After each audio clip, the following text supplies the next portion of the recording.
جنب بناديكم، بس هي تحطي في الثوم وتحكمي ضروري الدجاج والقرص، تعملي في الدجاج، تعملي الثوم وتحكمي الملح الماء وتهزي الدجاجة وتحطي القرصات وتخليها تفتح شوي في الأكل وشسمه وكل هوايش. نحن نعملوا الثوم مرة أخرى، نعملوا شسمه والقرص ونخلطوا نعملوا الماء كلش وتخلطي والدجاجة تحكمي نحيها شوي رجلها مسمارها، تحكمي نضفوا الدجاجة مليح ونحولها جلد تاعها اللي وتحكمي تلونها بالخلطة وترجلها على الأقل كيف الدجاجة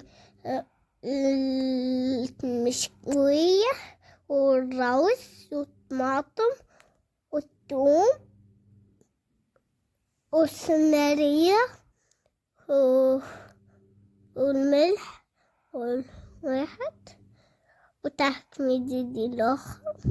زيتو والزيت والملح تخلطي تصبح كيف لون السنارية، ويدك تعملها وتقصي لها رجلها شوي، تعملي لها لبانجل وكلش وتحكمي دخلي ايدك في وسطها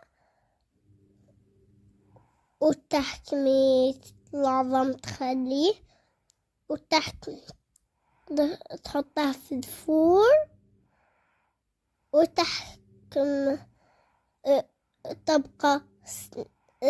ساعة في الفور بيطيب. وهاي طابوا الذركة، نهزوا الدجاجة نقلبوها ونشوفوا ونحطوا الروز ونحكموا ناكلوا اللهم صل على سيدنا محمد.